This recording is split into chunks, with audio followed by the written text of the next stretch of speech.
7 de la mañana, 25 minutos. Esta mañana las víctimas del Catatumbo le están pidiendo a la defensora Iris Marín que medie para que dejen sacar sus muertos, porque la situación es tan grave, Ricardo, que los muertos están, la mayoría de esos 80 o de 60, la cifra no es clara ni concluyente todavía, están todavía tirados en los municipios en donde se desarrolla la guerra durante todo el fin de semana. Y además, Néstor, hay que recordar que esta guerra, o la chispa que desata este conflicto, ocurrió aparentemente, según información de inteligencia militar que ha obtenido Blue Radio, porque fue asesinado brutalmente la semana pasada Miguel Ángel López, que era el dueño de la funeraria Antibú, que era la única persona que iba a las veredas a levantar los cuerpos de las víctimas del ELN.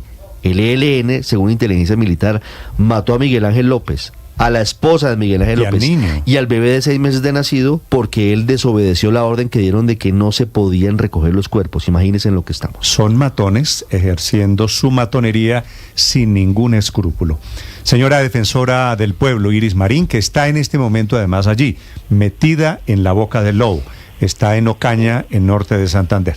Defensora, bienvenida, buenos días. Buenos días, Néstor, Ricardo, y a todas las personas de la mesa de trabajo y la audiencia. Sé que le están pidiendo que la Defensoría, que es neutral, que ayuda en estas escenas de guerra, ayude.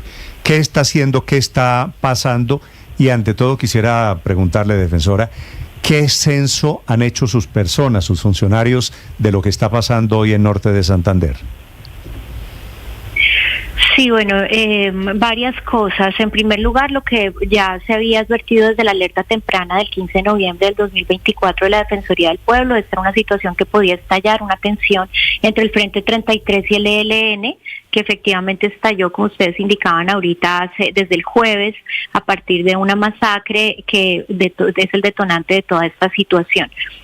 Con posterioridad a eso, estamos ya en el 5º día de esta situación, lo que se ha presentado es que se ha habido como una especie de toma de varios municipios del Catatumbo, entre los cuales se encuentra El Tarra, Convención, Tibú, Ábrego, Teorama, y en estos municipios, San Calixto, lo que ha pasado es que las personas tropas del ELN han entrado casa por casa a buscar a las personas que consideran que son afines al Frente 33, porque son familiares, porque la razón que sea que consideren ellos, las sacan, las matan, a otras que están persiguiendo y que supieron que las estaban persiguiendo, pues han huido, se encuentran en las montañas pidiendo auxilio para ser rescatadas antes de que sean asesinadas.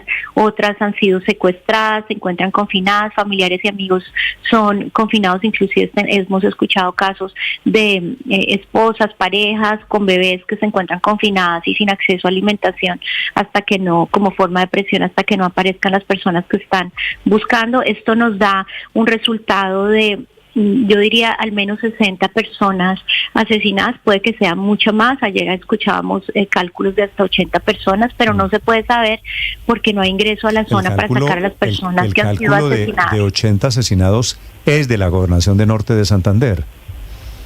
Sí, estuvimos ayer también con Asomunicipios, ese fue el cálculo que dijo Norte de Santander, y ayer con Asomunicipios los alcaldes daban reportes de la información que tenían y también se acerca, igual que Gobernación, a esos números.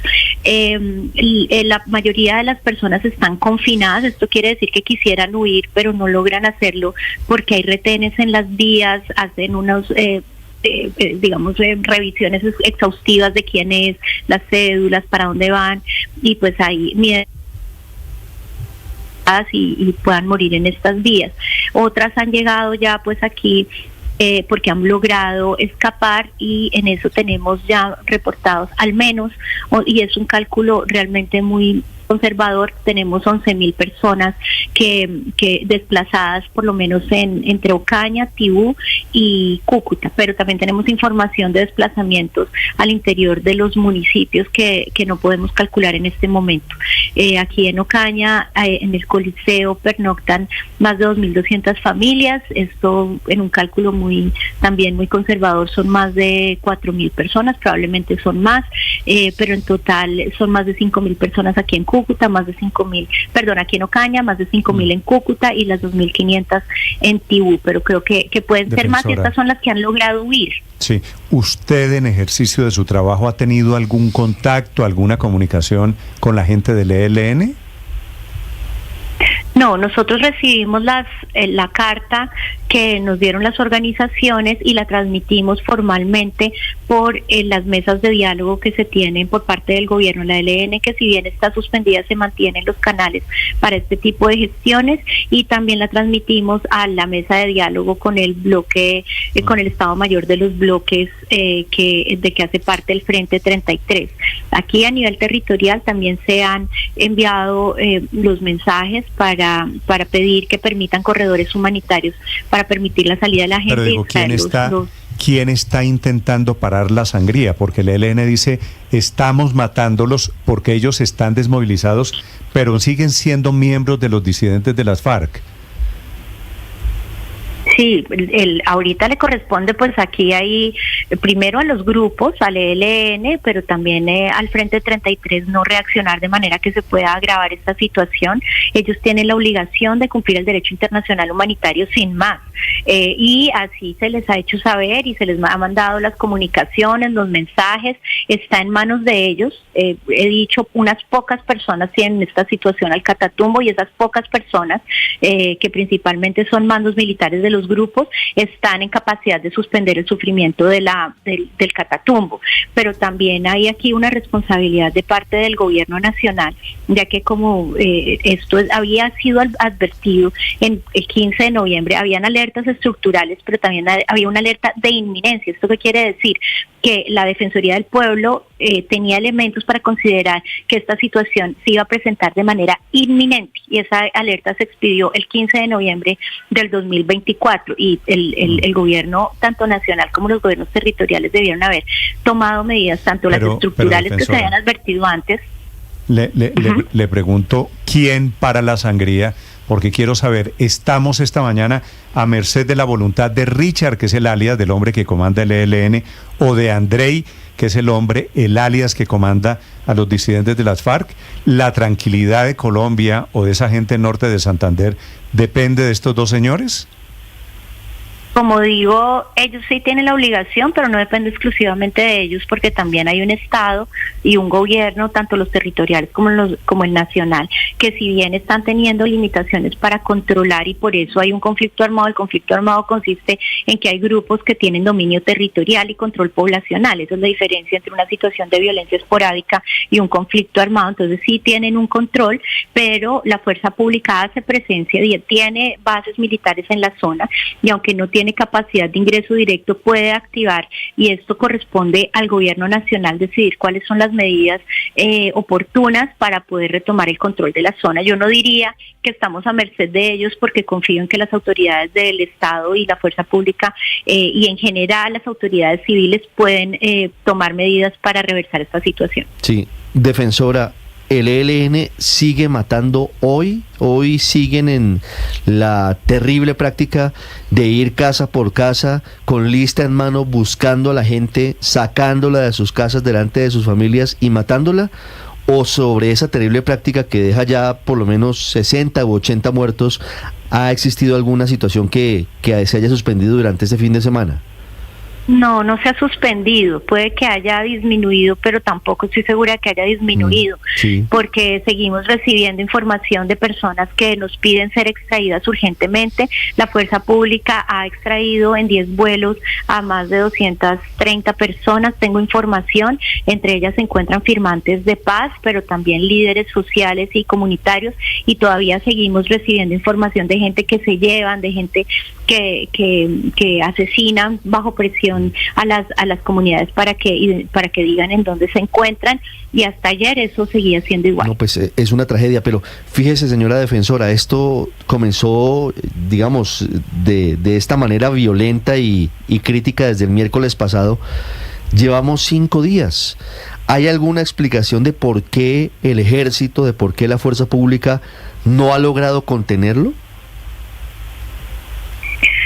Sí, ayer hubo un PM, un Consejo de Seguridad, perdón, en Cúcuta. Yo hoy voy para Cúcuta y pues todo esto se le transmitió al ministro de Defensa. Estoy segura que el Ministerio de Defensa tiene esta situación muy presente, pero sí pues, necesitamos esa respuesta. ¿Cuál es la estrategia y cuál es la razón por la cual la fuerza pública no ha podido ingresar? Y como digo, no solo hoy o desde el miércoles y jueves que se está presentando esta situación, sino desde antes que ya se venía advirtiendo. Sí, señora defensora, por esta alerta del 15 de noviembre del 2024, ¿qué debió haber hecho el gobierno nacional para prevenir o para contener un poco la violencia que está ocurriendo y que estamos viendo en el Catatumbo? Usted hacía la referencia en esa alerta a su defensoría sobre el departamento del Cesar, pero los municipios de Ocaña, El Carmen, Convención, Teorama, Ábrego y la playa de Belén en norte de Santander, que es justamente la región del Catatumbo donde estamos viendo esta confrontación entre el ELN y la disidencia de las FARC. ¿Qué debió haber hecho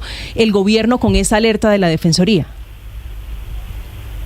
Sí, como usted indica, varios de los municipios que menciona son los de la alerta de inminencia de noviembre, pero había otros municipios que también estaban en otras alertas, por ejemplo la del 2020 y las del 2020 sobre Tibú. Habían recomendaciones primero dirigidas a la fuerza pública, al ejército y a la policía para que con las entidades territoriales tomaran medidas de prevención y protección para mitigar la presencia de los grupos armados dentro de la zona. También al Ministerio de Defensa se había recomendado fortalecer la segunda división del ejército y también el Departamento de Policía del Norte de Santander y del Cesar. Se había también recomendado a la Unidad Nacional de Protección coordinar con el sector defensa y con entes municipales para agilizar medidas de protección. Se había pedido una protección especial y apoyo a la población firmante del Acuerdo de Paz, que es una de las poblaciones más directamente perseguidas en todo este operativo, y a través de una atención también integral a esta población. Se había pedido también el fortalecimiento de la respuesta para proteger a niños, niñas y jóvenes, todo el tema de escolarización, porque eso permite el reclutamiento, los hace muy vulnerables frente a diferentes formas de violencia. Sí. También se había pedido atender a población migrante, porque hay también un asunto de explotación sexual en la zona, controlar el uso de artefactos explosivos. Bueno, había una serie de recomendaciones. El gobierno hizo el comité que se debe hacer 10 días después de la emisión de la alerta, pero lo que advertimos fue que la respuesta fue formal y no se tomaron en general medidas extraordinarias como las requeridas para evitar esta situación. Vale. Defensora, una pregunta final. ¿Usted ha sido consultada por el gobierno sobre la posibilidad de que hoy se declare el estado de conmoción interior? No he sido consultada. ¿Y a usted cómo le parece la idea? Eso es algo que la Defensoría del Pueblo tendrá que valorar muy seriamente si se llega a tomar esa decisión. A mí solo me queda una inquietud, y es de qué manera un estado de excepción en este momento va a alivianar esta situación. Puede que ayude, no lo sé, pero lo que sí sé es que según las alertas tempranas había medidas que el gobierno debió haber tomado en cumplimiento de esas alertas. Las alertas son en serio. Pues a nosotros lo que nos preocupa es que las alertas tenemos la razón. Quisiéramos no tenerlas. Mejor sería el debate que dijera, no, esa alerta de la Defensoría del Pueblo no tenían ni idea de lo que estaba pasando en el Catatumbo. Pero ¿por qué no se están tomando en serio y a fondo las alertas tempranas? Esto es algo que hemos trabajado con el ministro del Interior, pero esta es la prueba de que la respuesta sigue siendo formal. Entonces, ahorita decretar un estado de excepción, pues si esa es la medida ya lo evaluaremos, pero a mí me parece que aquí la pregunta es por qué no se tomaron las medidas a tiempo cuando había unas obligaciones del Estado de atender seriamente estas alertas tempranas, tomárselas en serio. Seguramente estaríamos en otra situación. Bueno, en eso estoy de acuerdo con ustedes, que aquí todo el mundo ignora las alertas, eso se volvió paisaje, y después cuando estamos en el incendio, a todo el mundo se le ha olvidado que dijeron, ojo que vienen llamas, ojo que hay combustible, que fue lo que pasó aquí. Hace 2 meses se había radicado este documento, Néstor, un documento de 28 páginas, con mapa incluido, con veredas en las que podría presentarse lo que se está presentando. Sí. Y no pasó nada. Y estoy de acuerdo con la defensora Felipe, que no sabemos qué arregla el estado de conmoción interior qué es lo que está pensando hoy el gobierno. La despido, doctora Iris Marín, muchas gracias por acompañarnos esta mañana. Bueno, muchas gracias a ustedes por la invitación. Gracias, muy amable. 7:40.